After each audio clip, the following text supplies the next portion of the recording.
El concepto Legal Tech ha ido evolucionando para referirse a aquellas soluciones tecnológicas que tienen la capacidad de mejorar el funcionamiento de un sistema jurídico en su conjunto, incluyendo sus instituciones, sus normas y los operadores del mismo. Por otro lado, es necesario que el derecho avance con mayor rapidez en temas tecnológicos para evitar encontrarse con lagunas legales que afecten a los nuevos modelos de emprendimiento que se crean día con día. De esto y más platicaremos en Startups Coffee Talks con nuestra invitada de hoy, la abogada y mentora Melina González López Velarde. Que lo disfruten.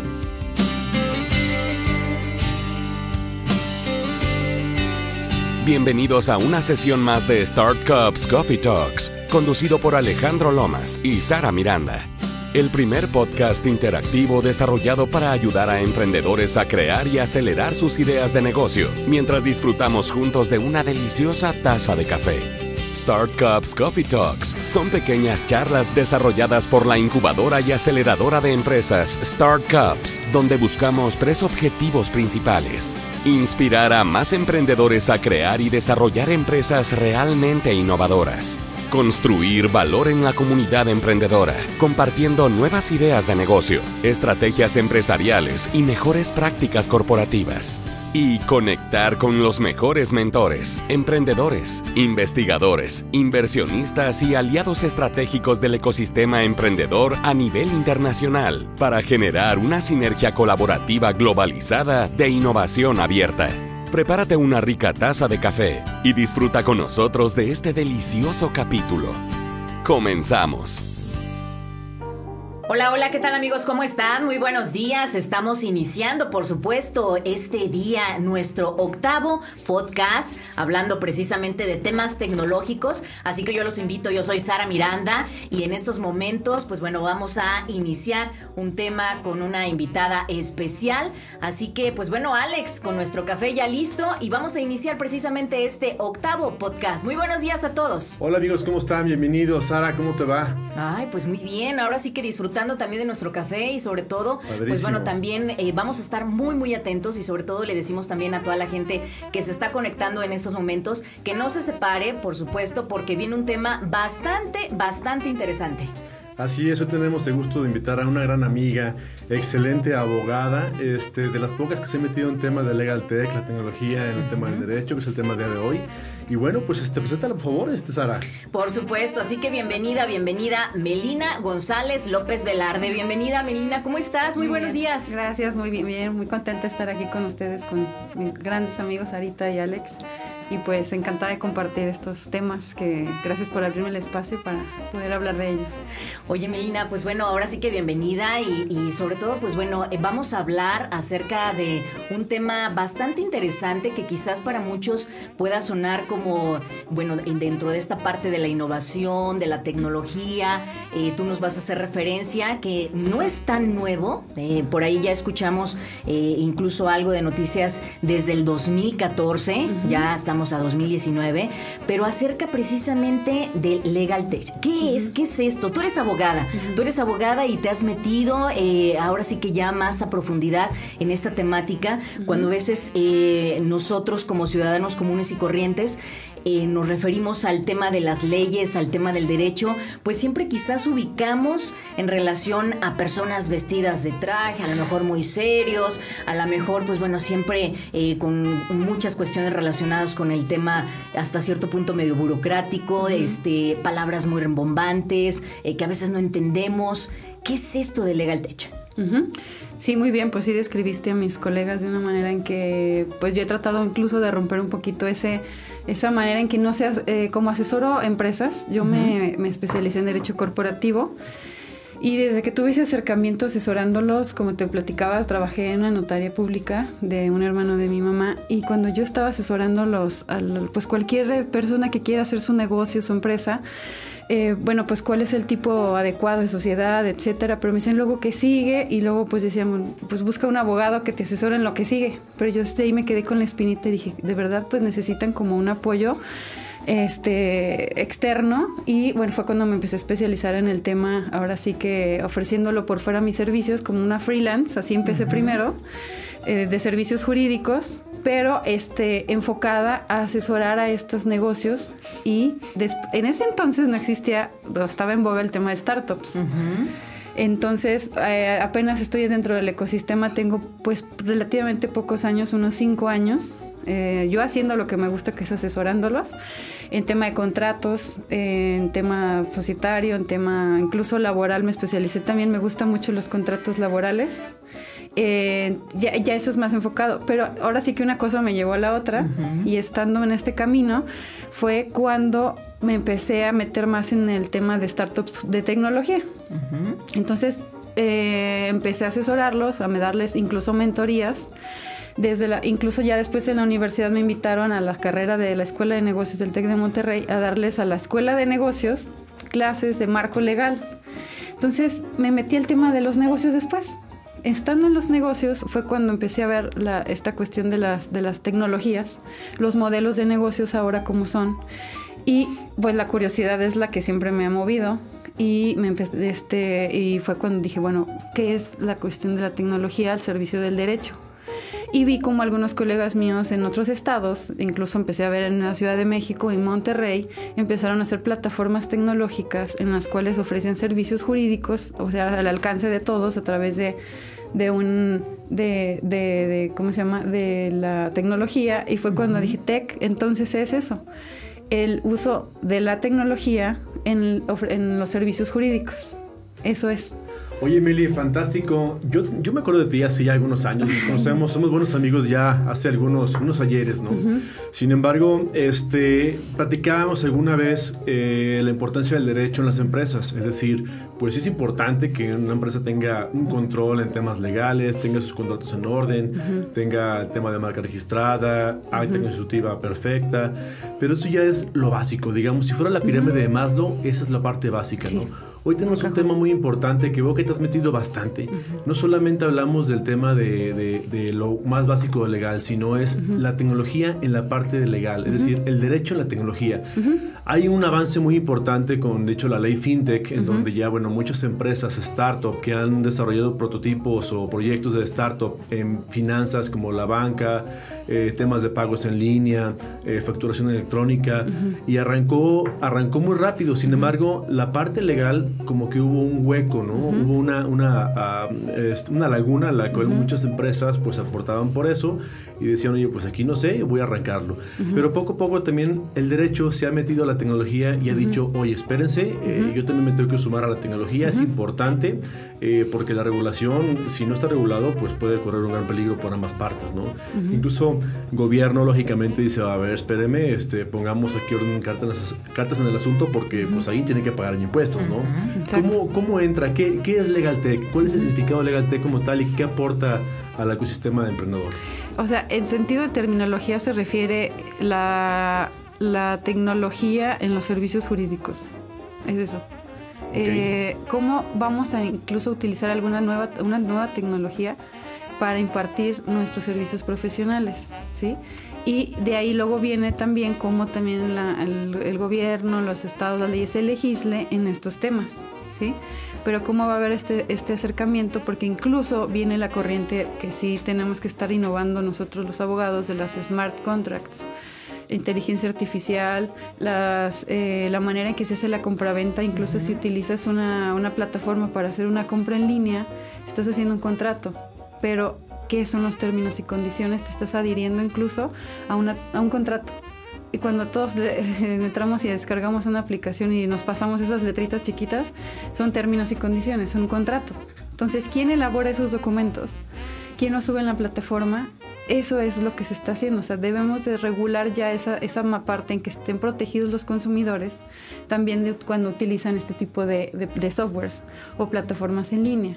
Entonces, los abogados son los que tenemos que elaborar este tipo de escritos. Otra es la protección de datos personales. Que incluso ya ha habido grandes empresas que conocemos que han tenido problemas por compartir su base de datos sin tener una regulación o un cuidado de lo que debe de ser en cada país. En México pues existe la protección de datos personales y la Ley Federal de Protección de Datos Personales, y las empresas no los utilizan, no saben para qué eso. Dicen, no, pues es que yo nomás pido nombres. Pues desde ahí ya estás utilizando los datos. Entonces tenemos que a los abogados hacer poner en esas plataformas los avisos de privacidad e incluso capacitarlos de cómo se debe de utilizar esa información, porque van teniendo bases de datos que luego incluso no las pueden hacer mal uso, en uso de terceros, tenemos que avisar para qué se utilizan y todo. Y entonces es una rama muy amplia la parte de tecnología ilegal, porque habla de cómo cuando las empresas utilizan la tecnología tiene que ver con cuestiones legales también, que algunas sí están reguladas, como te decía, aviso de privacidad, términos y condiciones, pero otras no. O sea, la ley FinTech sí regula a los servicios financieros, pero ya México está innovando en esa parte, ya se está considerando, pero hay otras, por ejemplo, que todavía estamos ahí en pañales, ¿no? Que tenemos que ver. Es el sector de los abogados en donde se esté preparando en sí a la gente, digo, como tú lo estás haciendo actualmente y como tú lo estás viniendo haciendo desde hace ya varios años, referente también a ese cambio y a esa evolución referente al tema de las leyes y combinado con el tema de la innovación y la tecnología. Pues justamente por estar metiendo en estos temas fue que encontré una comunidad que es a nivel internacional que se llama Legal Hackers.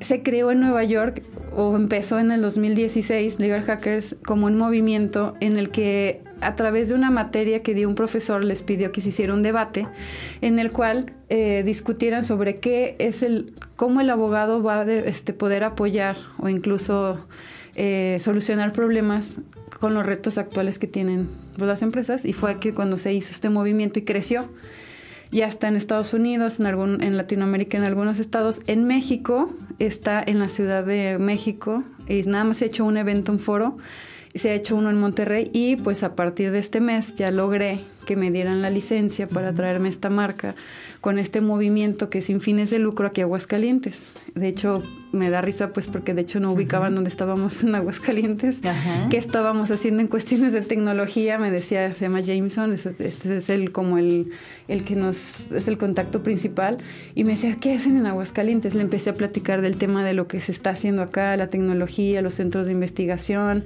las cuestiones de automotrices, todo, y se empezó a fascinar también, y me dice, pues, ¿qué vas a hacer? Programa eventos, haz comunidad, genera no nada más abogados, tiene que ver tecnólogos, universidades, gente que sepa tecnología, que se mete en el ecosistema también, para que creemos una comunidad, para que sepamos incluso los planes de estudio de las universidades, que se cambie la manera en que se enseña el derecho o se meta alguno de estos temas dentro de las carreras de derecho, que ya no sea como dices tú del abogado cuadrado que incluso cobra por hora, que es súper lejano encontrarlo, que... Yo te decía incluso fuera del aire, incluso relacionado también con el tema de transparencia. Esto puede llegar a funcionar, o sea, de tal manera que a través de LegalTech, o sea, la gente, los ciudadanos, los startuperos, o sea, propiamente, o sea, puedan acceder de una manera más fácil y de una manera también más transparente a todos estos procedimientos legales para la generación de empresa. Sí, porque ya de hecho todas las instituciones gubernamentales deberían de estar digitalizadas, ¿no? Imagínate qué padre llegar a una institución en la que ya tengan cargado toda tu información, tu identificación, tus documentos que siempre nos piden, que ya esté en la nube, por ejemplo, que usen la nube para eso, que utilicen tecnología de alguna manera en el que de hecho está protegida y que podamos hacer trámites, que ya se ha hecho, que ya existe la manera. Por ejemplo, empezó la campaña con el presidente Enrique Peña Nieto de crea tu empresa en un día o 2 días, algo así, empezó con un portal en internet. Y fue bueno y malo porque a la vez empezó a crear sociedades en línea, las sociedades por acciones simplificadas, para que se eviten gastos de notario. O sea, es la sociedad de los emprendedores. Fue un primer acercamiento para que estos emprendedores se animaran a formalizar una sociedad. Pero después no conocían qué alcances jurídicos tenía, por ejemplo, este tipo de sociedades. Fue cuando entonces sí requiere de que nosotros los asesoremos, a lo mejor usando estos medios, y ya no tienen que ir al notario, por ejemplo. Eso es, en otros países, en Estados Unidos sí se utiliza eso. Aquí en México fue este tipo de sociedades, pero esa es una, ¿no? Por ejemplo.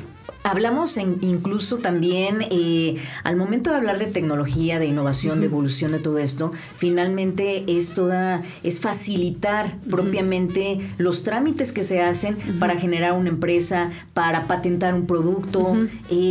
Toda esta base, incluso lo comentabas hace unos momentos, por ejemplo, está la dependencia de INPI, que finalmente, por ejemplo, para dar, no sé, una patente, pues ya toda la tramitología te implica ya no ir forzosamente en forma física a entregar tu documentación.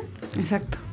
Ya tenemos que, por ejemplo, el INPI es una de las primeras instituciones que nos apoyó a que los abogados, incluso cualquier ciudadano, pueda entrar al portal del INPI y pueda revisar si no hay una marca similar o, como dice la ley, que no cree una confusión a otra.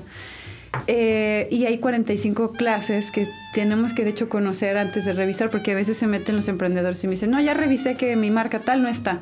Le digo, pero hace una búsqueda más exhaustiva. Hay 45 clases según la clasificación de NISA que se tiene, que es un tratado internacional del cual México forma parte.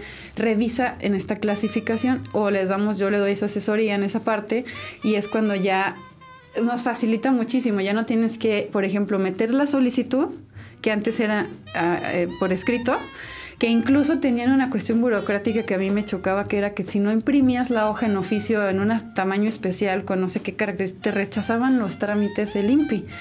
Después se dio cuenta que eso era algo como que ya no estaba siendo muy usual, y ahorita ya se reformó la ley el año pasado y ya se tienen que hacer los trámites en línea. Ya no se te aceptan trámites de registro de marca si no es en línea, por ejemplo. Entonces ya es otra evolución que se está haciendo de la legal tecnología. He visto durante muchos años en mi carrera como emprendedor y director de la incubadora Startups, muchos proyectos muy buenos, de muy buena calidad, mucha tecnología, mucho marketing, buenas ventas, y de repente han caído en un problema legal muy importante. Uno es que puede ser en la PRE que tiene una acta administrativa mal diseñada. Por ejemplo, explícanos un poquito la diferencia entre una SAPI y una SASB, porque muchos emprendedores que dicen, bueno, ya está esta versión de la SAS que es muy fácil agarrar, y se dan cuenta que al momento de levantar inversión no les funciona, ¿no? El ángel inversionista o fondo de capital privado dice, no, a mí no me interesa invertir ahí, tienes que cambiarte a una SAPI DCB, una sociedad anónima de promoción de inversión de capital variable. ¿Cuál es la diferencia? Y otro tema, por ejemplo, también hemos visto durante el tema donde un proyecto que avanza como startup, de repente los emprendedores no leen, firman contratos sin leerlos. Eso es muy común. Tú como abogado lo debes saber, los alcances legales no los conocen. De hecho, ¿cuántos de ustedes emprendedores han desarrollado un acta constitutiva, su empresa, y ni siquiera saben cuáles son los estatutos los que lo regula, qué sujeto social? Muchas veces no saben ni siquiera el objeto que tienen en la empresa o cuáles tienen, los socios, qué cantidad de acciones a lo mucho han de saber esa parte, muchos ni siquiera saben. Y la parte legal, cómo aplica o no un consejo de administración de la empresa de dirigir una decisión. Por ejemplo, yo ya tengo un inversionista en mi empresa, ya no eres el único dueño, ya tienes personas que opinan al igual que tú, en porcentajes según lo que tengan en acciones, pero muchas veces creemos que sigue siendo mi empresa y yo decido porque soy el director, y no es así, ¿no? Platícanos un poquito esos temas. Sé que son muchas preguntas, pero se engloban. ¿Por dónde empiezas? A ver. No, entendí perfecto, porque sí es algo del día a día. Sí. Así es, lo que es englobar en los problemas porque el emprendedor no lee, ni siquiera sabe que ha firmado un acta. Exacto. O un contrato. Pues, haciéndome un poquito el comercial, por eso también fundé la agencia, una agencia de servicios legales para los emprendedores. Entonces, yo vi que nuevo estaba con igual dar clases, un taller, un curso, decía, acérquense para que les expliquemos estas cuestiones. No sabían a quién acudir. Iban siempre al notario, y el notario... bueno, pues vengo de familia con la que hay un notario, pero hay notarios que igual incluso deben de tener un poco de noción de lo que es una sociedad especial como una SAPI, y algunos todavía no tienen incluso ese tipo de pues, ¿qué se puede decir? Experiencia. Y fue cuando tomé la decisión y dije, mejor vamos a constituirla con un corredor público.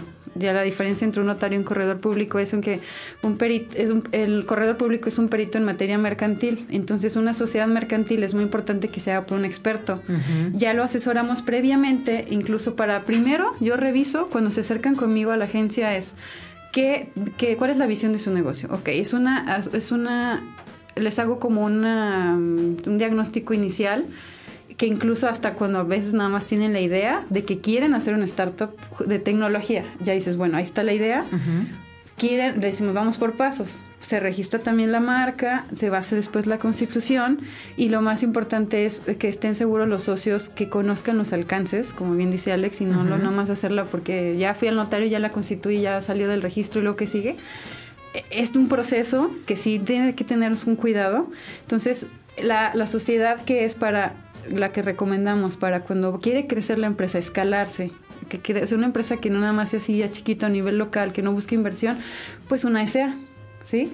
Una sociedad tradicional regulada por la Ley General de Sociedades Mercantiles. Hay 8 tipos de sociedades reguladas en la ley, pero únicamente están en desuso, y la que más se usa es la SA. Incluso algunas veces la sociedad responsable limitada es útil para algún tipo de estrategias fiscales. Y después la SAS, que esa es la que se acaba de reformar en el 2016 más o menos, para que se haga en línea. Pero ellos iban, haz de cuenta, corriendo así a hacer, es que se puede hacer, me decían, es que nosotros ya la queremos constituir la SAS, pero quieren ser una startup con tecnológica. ¿Qué es una startup tecnológica? Bueno, aquí Alex es el que en Startups apoya ese tipo de proyectos que son muy interesantes, es aplicaciones o que tienen utilizan plataformas, etcétera. Entonces, si no están constituidas de inicio como una sociedad, recomendamos que sea una sociedad anónima promotora de inversión. Es una hermana de la sociedad anónima, pero tiene de trasfondo legislación o regulada por la Ley del Mercado de Valores. Entonces, sí se puede hacer la cuestión del levantamiento de capital, pero la que es idónea es la SAPI. Incluso para que buscar justamente la inversión de capital privado o ángeles inversionistas, y se fijan más o apoyan más a este tipo de sociedades que estén constituidas bajo este régimen. Entonces, no, empezó el boom de SAPIs y que también todo el mundo quería constituir SAPIs. No hay problema, pero si su visión es a corto plazo y no quieren levantar capital, pues ¿para qué? Háganla para crecer y escalar, y que incluso obtengan estos beneficios para asociarse realmente, y para que justamente también se les explica qué es el Consejo de Administración. El Consejo de Administración es importante, y cuando se vaya a hacer levantamiento de capital, en las rondas adecuadas, que son series de acciones en las cuales tienen que entrar los inversionistas, ya sea porque adquieren derechos corporativos o no. Si los ponemos en una serie de acciones específica, únicamente va a ser para el fin de la inversión, por ejemplo, y que crezca la empresa. Entonces, claro, sí, es todo un tema. Y hemos visto que muchos startups han, de hecho, no tanto quebrado por ventas, sino porque una mala decisión dentro de la empresa o porque el Consejo de Administración no lo autorizó, o el inversionista no puso su voto a favor, y se queda parada la empresa, ¿no? No pueden ni levantar nuevas rondas. Entonces hay que leer lo que firman. O sea, yo creo que el tema, antes de ser el tema legal, es aprender a leer lo que estás firmando o lo que vas a firmar. Oye, fíjate que, ahorita en relación a lo que estás comentando también, Alex, o sea, me viene también a la mente para comentarlo en este foro. Cuando alguien va a iniciar propiamente una empresa, ¿sí? Aquel emprendedor que trae una idea y que quizás, como muchas, podemos pensar que son extraordinarias ideas y que pueden ser incluso, pues bueno, vistas a los ojos de muchos como algo extraordinario. ¿Qué sería la recomendación, o sea, propiamente que tú darías, sí, para estos emprendedores? Porque finalmente, y recuerdo algo que nos decían hace muchos años. Hay que tener siempre presente el tener dentro de tus amigos, siempre debes de tener un buen abogado cercano, ¿no? Así, siempre dentro de esos, entre que un sacerdote, un médico, etcétera. Un abogado. Siempre un buen abogado, ¿sí? ¿Cómo de alguna manera tener ese acercamiento? Porque finalmente yo creo que como emprendedores, o incluso, o sea, también como propios empresarios, pues no lo sabes todo, ¿sí? Y dentro de la cuestión legal, nunca debes de dejar, como luego decimos a veces, las cosas en un hilo, ¿no? Colgadas en sí con un hilo, ¿no? Sí, muy bien. O incluso que no, hay una cultura en México de que nos buscan a los abogados ya que se dio el conflicto, ya se dio la demanda, y que incluso ya está muy estudiado, y que fue cuando yo me preocupé, es que las empresas cuando inician tienen 2 años como de vida. Después viene el Valle de la Muerte famoso, que claro, van pero dentro de esos problemas, dentro de los 2 años, viene el problema legal, ya sea con los socios, ya sea con no estaban seguros de los alcances, o no hicieron acuerdos privados entre ellos previos, que incluso no nada más es hacer la sociedad y luego no acuerdan nada y no ven sus funciones, o ven qué reglas tienen ellos también, o incluso la marca no la registraron, o vienen temas de conflictos de demandas laborales y de repente tienen a un empleado, o les hacen competencia, o generan que se filtre información confidencial, que por eso es también importante la confidencialidad. También yo la promuevo mucho, que la cuiden, que no saben lo que es un secreto industrial, comercial. No, es que eso aplica a las grandes empresas. Todo es que piensan los emprendedores que lo legal es a las grandes empresas, lo corporativo a las grandes empresas, lo societario, las marcas, la propiedad intelectual. Entonces, aquí ya lo que estoy yo picando piedra también en la agencia es hacer como más esa cultura de la prevención, porque a mí me gustaba mucho asesorar a empresas ya cuando tenían los conflictos, pero me está encantando más desde que prevenirlos.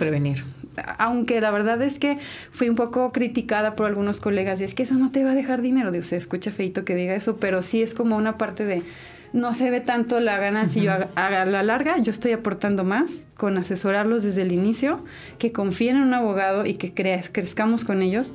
Las grandes empresas está comprobado que han tomado las mejores decisiones o hecho los mejores acuerdos o las mejores negociaciones asesorados por un abogado. Invirtieron en esa mentoría o en ese apoyo de abogados especializados en ese tema. Entonces, por eso yo estoy pero sí es mucho más importante prevenir que lamentar, es ¿no? mejor prevenir y es otra cultura y en temas diferente. legales, pues es mucho mejor decir, oye, a ver, déjame checo, invierto un poco en mi abogado, me sale mucho más económico hacer una consulta de prevención que tener mañana una demanda y, ¿sabes qué, Meli? O abogado X, y te cobran un porcentaje sobre lo que ganan y bueno, es un negocio interesante de los abogados. Sí. Yo vengo también de familia de abogados, sin embargo, a mí me gusta más prevenir que lamentar, ¿no? Entonces creo que... Evitar dolores de cabeza, sí, que claro. decimos, ¿no? ¿Y cuántos emprendedores has visto que les pasa esto, no? Y todo por no prevenir antes. Entonces, temas legales o fiscales que también son muy importantes, que de hecho hoy tendremos un tema hablando con nuestros mentores, sobre temas fiscales, va muy de la mano, ¿no? Son cosas básicas que hay que cubrir como empresa, como emprendedor, antes de lanzar un proyecto. Exacto.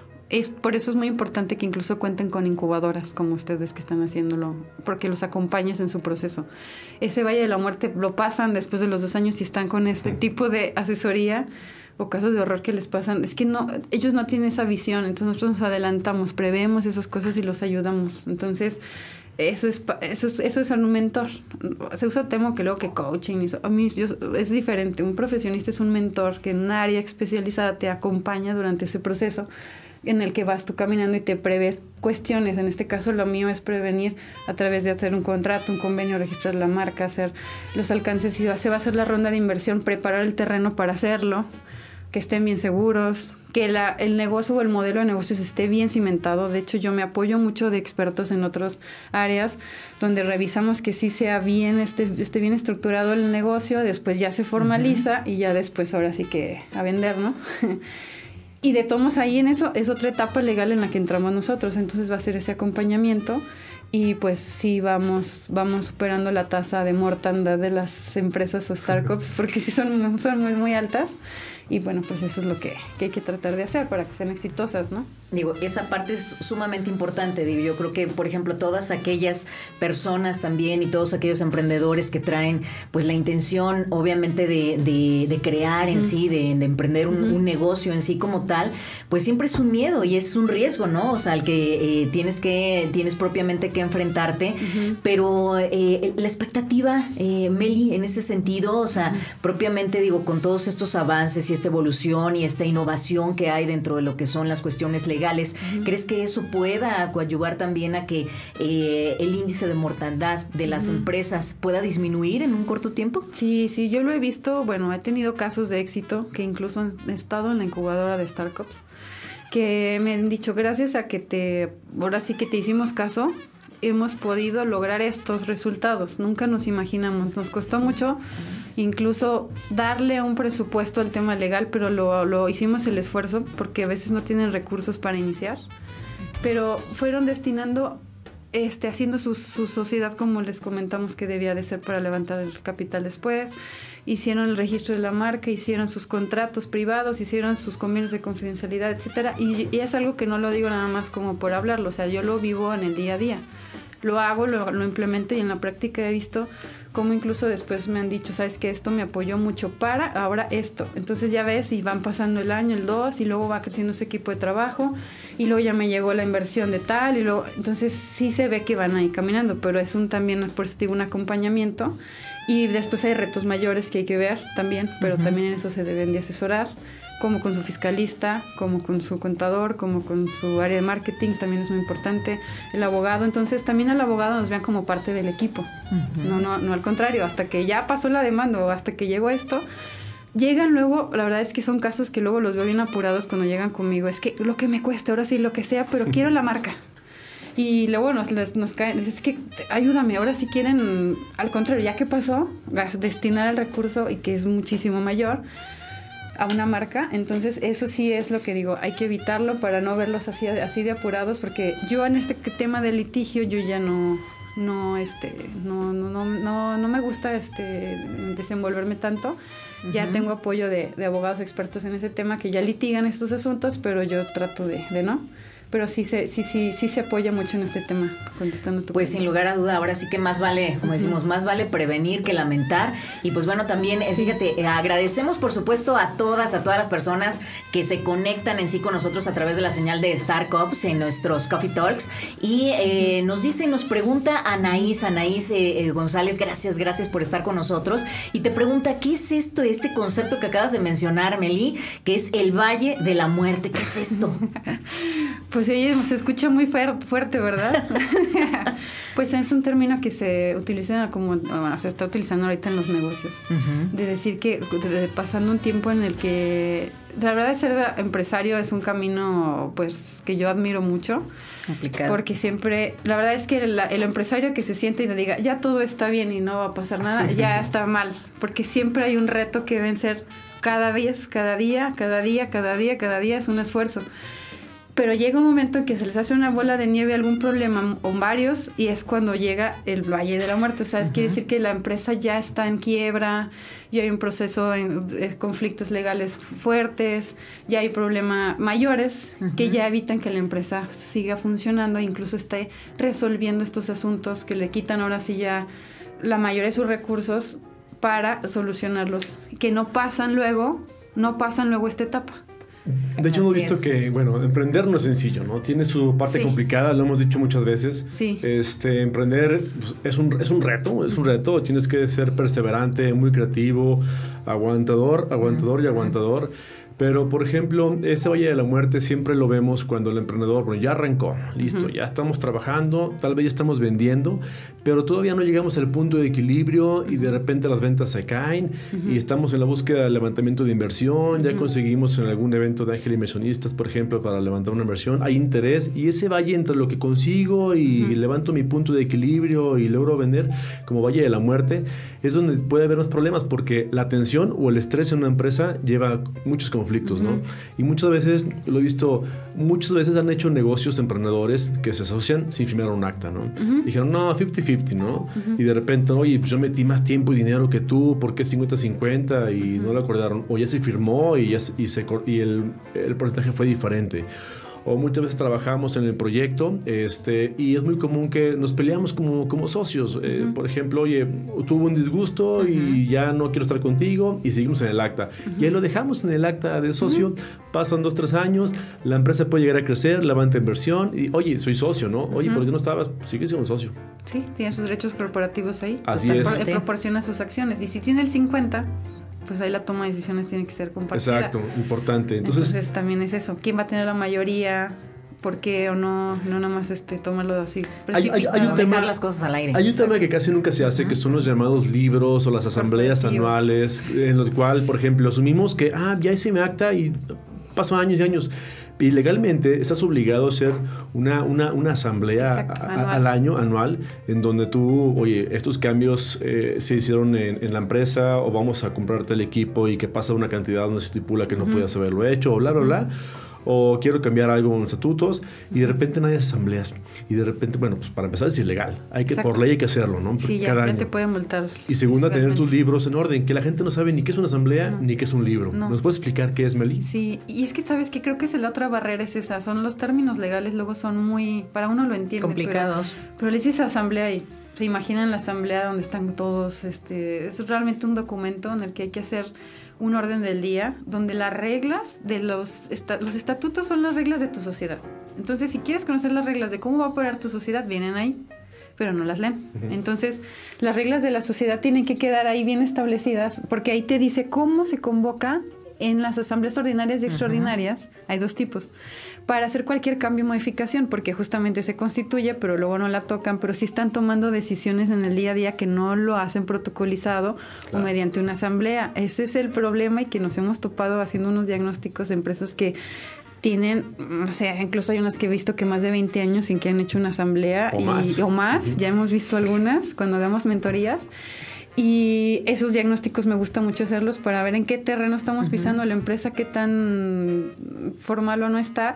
Y la mayoría, la verdad, la realidad es que no están al 100 todas. Entonces, lo que se está haciendo es que, conozcan qué implicaciones tiene, y es justo, las asambleas ordinarias son al año, antes del ejercicio fiscal, durante los primeros 4 meses, hacer la ordinaria, y es por ley, es así. Entonces, ahí que se va a hacer justamente es el informe del Consejo de Administración, donde se muestran los estados financieros, los balances, cómo están los números de la empresa, qué decisiones se tomaron, y todos lo aprueban, que lo conozcan, y que eso, como ya lo aprobaron, se protocolice y se haga ante notario. Para eso es la ordinaria. Hay un tema muy importante que también no hemos tomado, pero va de la mano con esto que platicas, y se llama gobierno corporativo. Es un tema importantísimo, que de hecho no es particular solamente de grandes corporativos a nivel mundial, ¿no? Desde la empresa que nace, tienes que tener un gobierno corporativo para llevar mejores prácticas, mejores temas corporativos en acción. Platícanos qué es gobierno corporativo, qué es gobierno corporativo, Meli, y cómo funciona hacia la empresa, el empresario, y cómo lleva una mejor relación con estos, ¿no? Sí, claro. Es muy importante porque también hay desconocimiento que el gobierno corporativo únicamente es para las grandes empresas, o incluso dicen, yo cuando logre tener un gobierno corporativo ya me voy a ir a vivir a Haití, lo hago, o a la playa. Y yo, ¿por qué piensas que el gobierno corporativo va a hacer todo y tú nada, y te vas a ir en 20 años y te vas a retirar y jubilar? No, el gobierno sí, me dicen cuando logre hacerlo, pero es una empresa que está en crecimiento, que tiene, por ejemplo, unos 5 años, que es una empresa que viene otro tema aquí, familiar. Vamos a hablar uno por uno. Gobierno corporativo es justamente crear la manera, las reglas en que la empresa va a tener consultores o auditores externos y consejeros, para que si ellos no se organizan y ellos no lo hacen internamente, los externos lo estemos revisando. Se forma por un equipo, pues, de trabajo. Es un gobierno, es eso. Entonces se establecen las reglas, las fechas en que se hacen los consejos, y se toman las decisiones en conjunto, y ahora sí que es parecido como al mentor. O sea, te da apoyo y te dice, yo opino que en este dictamen, por ejemplo, fiscal, si hacemos esta estrategia, se hacen estrategias y se aprueban, y también se toman decisiones en conjunto. No forman parte de la sociedad los auditores ni los consejeros, y se crean comités también. Ya cuando la empresa va creciendo, vamos viendo en qué manera se va a ir formando el gobierno corporativo, pero se puede hacer un gobierno corporativo inicial, básico, con los principales consejeros o auditores que los pueden apoyar, y ya después se van formando los comités y se va creciendo. Incluso cuando son empresas familiares se tiene que hacer el protocolo de sucesiones. ¿Qué pasa si el director general fallece? Wow. A ver. Problemotas, ¿no? Y no saben. Y de verdad yo he visto casos muy lamentables de cómo los hijos no saben tomar decisiones, nunca se pararon en la empresa, y es cuando viene un problema y destruye la empresa. Hemos visto dentro de los programas de aceleración de startups que hacemos con empresas, empresas con más de 30 años trabajando, y con problemas donde, sucesión de poder del socio fundador, que muchas veces son los papás hacia los hijos, y el hijo no entiende cómo funciona la empresa. Tal vez la técnica la tiene, pero no la parte legal, contractual. Muchas veces los directores de empresa, cuando no hay un gobierno corporativo, hacen y deshacen temas, contratos, alianzas, sociedades, y ni siquiera las protocolizan.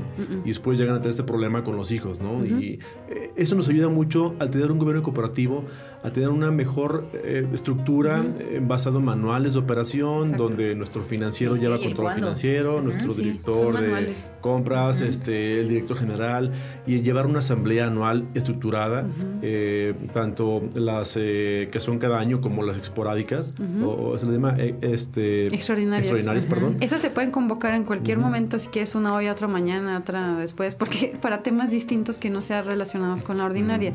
Cambio de nombre, venta de acciones, Básicas. cesión de derechos, cualquier cuestión sobreviniente o extraordinario, como dices, que venga, se tiene que convocar, pero hay reglas. Luego los socios convocan a asambleas extraordinarias y no siguieron las reglas de sus estatutos, que se tienen que publicar, con cuánto tiempo, el orden del día. Desde ahí. Pues vaya, ahora sí que digo, muchas cosas en sí que aprender, sobre todo todos estos conceptos en sí que nos estás precisamente compartiendo, Melina. Y Anaís González tiene otra pregunta más para ti. Ella nos dice, y enfocada pues a la pregunta que nos comparte, dice, bueno, ¿qué pasa, por ejemplo, aquella empresa que se conforma con una persona que aporta el capital y la otra persona aporta la habilidad o el conocimiento, ¿sí? ¿Cómo funciona esto? ¿Es el 50 y el 50% o cómo se debe de conformar prácticamente esta empresa? Sí, esa es muy buena pregunta, porque incluso hay emprendedores que dependen mucho luego de por ejemplo, una startup tecnológica, empieza uno con la idea y se tienen que apoyar en un programador o en un desarrollador.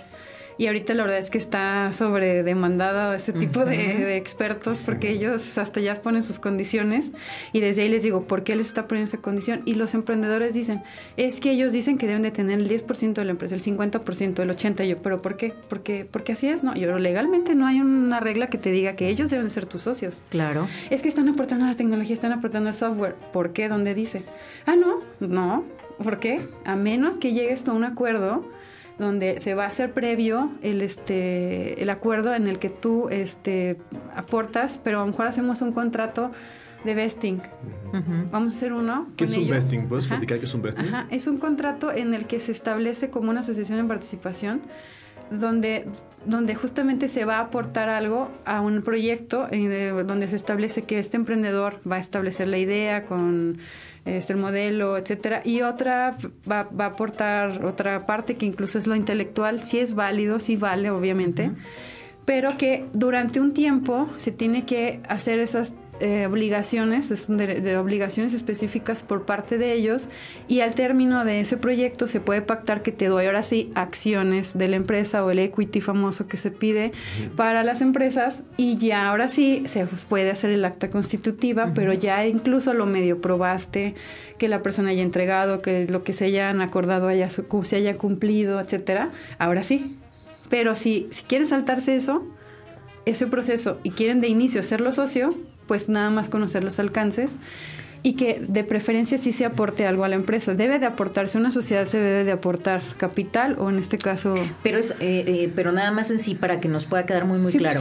O sea, la persona que son dos socios, y propiamente una dice, yo pongo propiamente el capital, y la otra dice, pues bueno, yo no tengo un capital, o sea, yo lo que voy a poner es que voy a aportar propiamente mi conocimiento y mi experiencia. Sí es válido. ¿Y qué pesa más? ¿Realmente hay una diferencia entre poner dinero o poner trabajo? Para mí es difícil, por ejemplo, decirle, ¿cómo evalúas lo que vale el trabajo? Si para ti es el 50% del negocio. Claro. Yo les puedo dar una recomendación, ¿no? Pero lo mejor es que no. Ver si tú la avalas, pero yo sé que en el mundo hay mucho más dinero esperando ser invertido que proyectos hechos para recibir la inversión. Es decir, hay muchísimo más dinero que proyectos bien hechos para que puedan levantar inversión, ¿no? Entonces, si me ha tocado ver muchos emprendedores que me comentan, oye, es que le tengo que dar el 50% a esta persona o 80% porque él puso el dinero y yo solamente voy a poner la idea. Oye, espérate, bueno, tienes que valorarlo bien. Una idea no vale nada hasta que se ejecuta, ¿vale? Es una empresa. Pero si ya la empresa está trabajando y ya el modelo vemos que es rentable, que puede funcionar, y solamente ocupas dinero para crecerla, entonces el dinero no es tan, no tiene tanto aporte como la parte. O sea, puede llegar a invertirse, o sea, por ejemplo, ese 80-20, por ejemplo, que de hecho, mencionas. algo muy común en el angel investing o venture capital es que los ángeles inversionistas solamente aporten o compran un 10 a 20% de la sociedad, y hablamos de cantidades de millones de pesos, ¿no? Claro, ¿en qué etapa se invierte? No se invierte en una etapa en la que solamente está la idea. Se invierte cuando ya el proyecto está vendiendo, trabajando, creciendo. Entonces se ocupa dinero para vender más. Entonces el dinero tiene mucho menor valor que al inicio. Es muy normal que si ese emprendedor o capitalista entra al inicio de la idea, bueno, lógicamente el aporte de capital vale mucho más y tiene derecho a más acciones. Pero cuando el capital solamente se ocupa para crecer la empresa, es decir, ya funciona el negocio y cualquiera puede aportar capital, tiene un menor valor según las estadísticas a nivel de Angel Investing. ¿Tú has visto algo relacionado a esto o un conflicto que se ha topado con esto? Sí, pues es que a diario. Sí, espero que ya no tanto, pero para prevenir esta parte, sí, justamente tiene que tener una visión de negocios y tiene que ver los riesgos y los alcances de justamente o sea, que una persona invierte en tu empresa. Incluso hay veces en que tienen que aceptar que tienen que dividir más en las rebanadas del pastel, o sea, claro, quieren luego acaparar todo, decir, oye, pero tu visión es crecer y exponenciarte, tiene que entrar más capital aquí o más inversión. Entonces, depende qué quieran. Si quieres conservar un tema corporativo conservador, pues no. Pero si quieres tener más crecimiento y que se aporte más y que tú des, o sea, se distribuyan las acciones de otra manera y que haya más capital, las sociedades anónimas para eso son, justamente para promover la inversión, y no quieres inversionistas o inviertes de una manera que no es la adecuada, pues está así como que siendo medio confuso, ¿no? Entonces ya aquí viene el tema de cuando dice, quiero que salga el socio. No se puede salir como si tú quisieras mañana salir como que ya cerramos la puerta y ya. Es un proceso en el que se tiene que vender las acciones, se tiene que hacer el acta, se tiene que poner de acuerdo cuánto valen las acciones al momento, cómo va aumentando el valor de las acciones con el tiempo también, se tiene que evaluar, etcétera. Hay el gran boom de las APIs, ¿no? Donde eso se estipula un matrimonio pactado. Es decir, yo entro a un matrimonio con un divorcio pactado a futuro. Exacto. Estoy aquí como inversionista 5 años o 3 años o 7 años, pero yo sé que meto dinero. Tú, emprendedor, vas a crecer la empresa y a los 5 años yo me salgo. Ya está pactado. Algo que en las SAs no es muy factible. De hecho, no se puede hacer. No. Y en las APIs está diseñada solamente para esto, para levantar más inversiones. Ajá. Y en Estados Unidos lo hacen súper estructurado, que incluso tienen sus shareholders agreements, o sea, son sus acuerdos privados de accionistas. Incluso aunque ya esté en la sociedad, estipulado en la sociedad, las acciones ya tienen acuerdos privados que incluso se firman, incluso adicionales a la sociedad. Y los tienen que cumplir con la empresa. Se firman con la empresa. Los mismos socios con la empresa lo firman también. Entonces, eso es como un poco el trabajo que hay que asesorarlos, prevenir y que no saben a veces hacer. Pero por eso se tiene que acercar a un abogado corporativo. Exacto. Oye, Meli, pues bueno, ahora sí que digo, mucho que aprender. Desafortunadamente, pues bueno, se nos va el tiempo, o sea, prácticamente en el podcast. Sí. Pero, ¿con qué cerraríamos? ¿Cuáles serían las 3 recomendaciones que tú darías, sobre todo para todos aquellos emprendedores que están buscando, obviamente, aperturar en sí su empresa? ¿Y cuáles serían los 3 puntos básicos de acercamiento propiamente con todas estas cuestiones legales? Primera, la que ya tocamos, prevengan. O sea, la prevención es, pues, conocer más el tema legal aplicable a su empresa.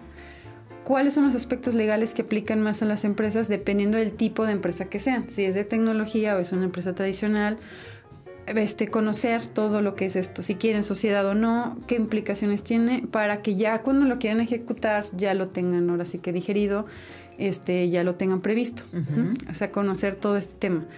Que no se esperen a que, por ejemplo, el tema de propiedad intelectual, no me gusta que me dicen, es que hasta que la marca se posicione la voy a registrar. Cero. Eso no. Registren su marca antes. Si no funciona, si no creció, si no las ventas, pero quién sabe, a lo mejor sí, a lo mejor no, pues regístrenla. O sea, es un registro que dura por 10 años.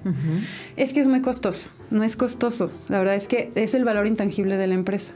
Si de inicio la registran y la empresa empieza a ser exitosa, el valor de la marca empieza a tener, o sea, ahora sí, un valor económico. O sea, se hace una evaluación y va a empezar a valer por número de ventas, por número de suscriptores si tienen sus páginas, por financieramente empieza a tener un valor, que incluso ya después pueden tener otros beneficios con esa parte, con licencias y cuestiones que pueden hacer de la marca.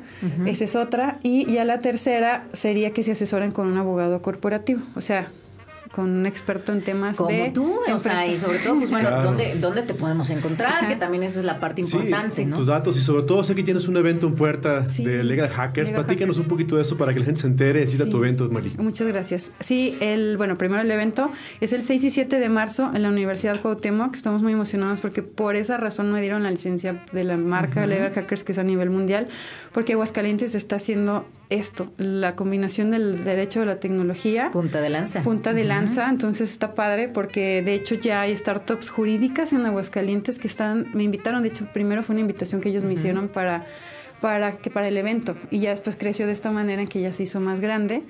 En la Universidad Cuauhtémoc ahí va a haber startups jurídicas como Legatón, que es el organizador principal también del evento, que es una startup orgulloso de Startups. Orgullosa de Startups y que es Excelente. jurídica, que es una manera de cómo innovó en el tema de enseñar el derecho. Que aquí lo tendremos en un par de Hacerlo semanas accesible. Va a venir, ya a lo sé. Tavo Arellano platicando de Legatón. Excelente. Tavo y yo estamos en este tema del evento, donde va a venir, vamos a tener ponentes de España, van a venir startups jurídicas de la ciudad de Monterrey, de México, y sobre todo queremos crear comunidad, que se acerquen a nosotros los abogados, los tecnólogos, los universitarios y quien quiera formar parte de esta tendencia en la cuestión legal y la innovación.